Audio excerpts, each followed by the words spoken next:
Wildcats, your daily podcast on the Arizona Wildcats, part of the Locked On Podcast Network, your team every day.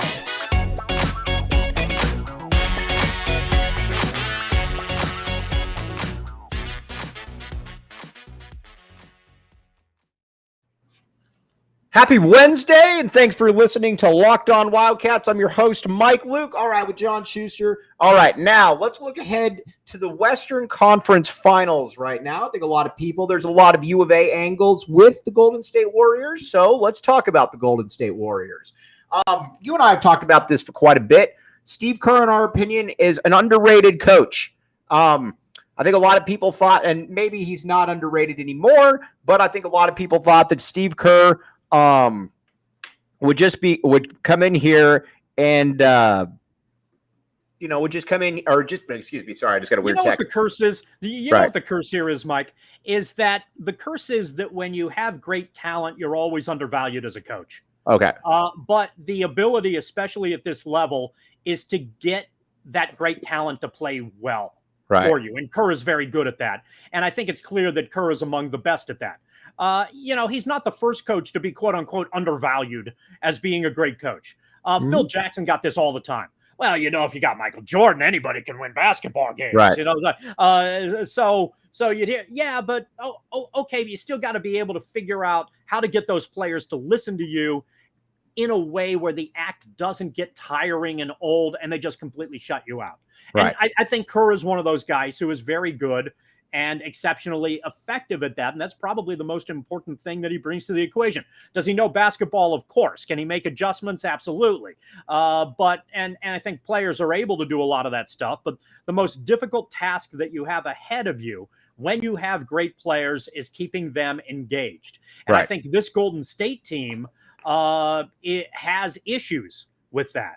But Kerr is a guy who I think is better at reining that in than perhaps some other folks are, and that is probably his real skill set, I think, as being one of the better coaches in the game. Yeah, and what's really fascinating, too, is that, you lose Kevin Durant, and they have a bunch of injury-filled seasons. Klay Thompson doesn't play. Steph Curry's in and out. They retool, though, and we've talked about it before, but I think what's fascinating about the Warriors is that everything seems to be homegrown, and the way that they're able to retool, you bring in a Jordan Poole, a late first-round pick, who's getting you 20 points a game. Klay Thompson comes back. You got Steph Curry. They're not a tall team by any means, but they're obviously doing something right because they're continuing to win games, and they're winning games in impressive manner. The other thing, too, that's fascinating is how much better they are with Steve Kerr than with Mike Brown. I don't know if anybody saw it. I think that part is interesting, and maybe it falls back to what we were, and this is maybe Kerr is better at keeping them engaged. To me, the problem with Golden State is that they are so confident in their abilities that they don't really pay attention. Right. So they have the skill set to beat people by 20. The problem is they know they have the skill set to beat people by 20, so they kind of shut it down. And they make games a lot closer, I think, than they need to be. If Golden State could be focused throughout the course of an entire game, I don't know that there's a team in the league and a team left in the field that can be favorably competitive with them. But sometimes Golden State is its own worst enemy. And I think we saw that in the Memphis series, and I think to some degree we saw it in the series before, and we saw it throughout the course of the regular season. They'll go on great runs, and they'll win. Memphis was a good example. They'd be down 7 at times and then have to rally back to win by 5. How long can you, in matchups where they should be winning by 20 and in control of the game pretty much by the midway point of the first quarter?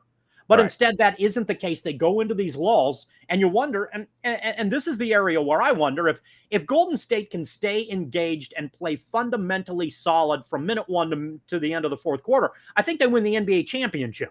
Right. But if they follow through this pattern that I think has plagued them for a good course of the year, where their overconfidence gets the best of them, can they be had? Yeah. Right. Let's, for one thing that If you're worried about overconfidence or overcompensating, Built Bar is not for you, because Built Bar is what for people that know they need to be able to make incredible inroads with their body. You look around the Golden State Warriors, you see a lot of strong people. Built Bar, I'm sure, is a big part of that. We will be right back. All right, John Schuster, it's time for our predictions in the Western Conference Finals. You watched a little bit of the Dallas Mavericks, a little bit of the Golden State Warriors. What say you, John Schuster? How do you see this? How do you see this playing out? I think it's Golden State by 6, but I'm the same guy who thought the Suns were going to win in 5 against Dallas. And even in the Utah series, I thought Utah was probably a little bit. I didn't think Utah was a team that was going to advance. I didn't think the team that won in that series was going to advance into the Western Conference Finals. But Dallas has, to its credit, done a very impressive job of finding supporting characters who have helped Doncic make them a much more well-rounded team. As much as we talk about scouting and the rest of it and navigating and game situations, we also don't view Jason Kidd as being a particularly good coach either. Right. But Dallas has made a hell of a lot of adjustments in their 2 series here, and they've worked. So whatever it is that they're doing has been very effective. And if we're going to give Kerr credit for being able to rein in Golden State and keep them engaged, you got to give Jason Kidd credit for being this deep into a playoff run where Dallas probably doesn't belong. What I'm guessing is going to occur is that Dallas is going to put a big lineup out there and try to see if they can just crash the glass and use that height to counter Golden State's balance on the perimeter. All right, we're going to give you our predictions here, our very specific predictions on everything here. But you know what? Why listen to us when you could go to the BetOnline Sportsbook? BetOnline Sportsbook's where it's screaming, come to us. We want to give you money. We want you to bet with us. BetOnline Sportsbook's the place you want to be. We'll be right back with you. All right. With John Schuster, I'm Mike Luke. It would be really impressive when you think about it if Steve Kerr were to win a 4th title here, because, again, Steph Curry is back, Klay Thompson's back, Draymond Green's back, but there are different pieces in play here. This almost feels a little bit like the San Antonio Warriors, the San Antonio Spurs of years past, where you kind of had the core group of guys, but you kept sprinkling in other incredibly important players, and that extended the window onward, John Schuster. Yeah, that's the key to, I think, putting a good – obviously, you have to have a talented core, and then you want contributors that fill in the difference, and those contributors can be interchangeable.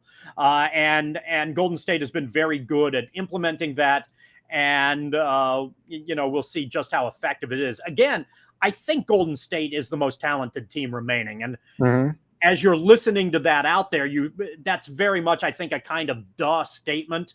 But, even though they're the 3 seed, I think most people figured that Phoenix and Golden State were going to play in a Western Conference that looked like there were 2 teams really here, that Golden State was kind of phoning it in during the regular season. But when they got to the playoffs, that talent was going to work itself through. And so far, they've held up their end of the bargain.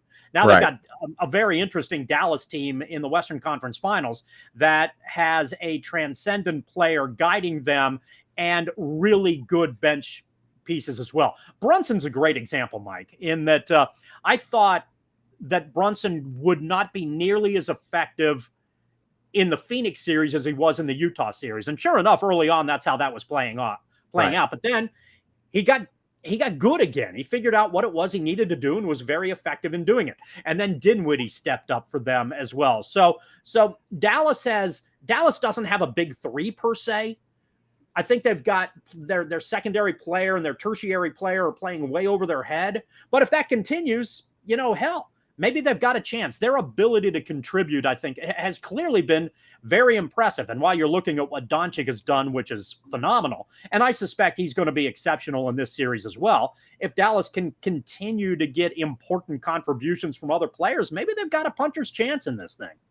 He's John Schuster. I'm Mike Luke. Thanks for listening to Locked On Wildcats.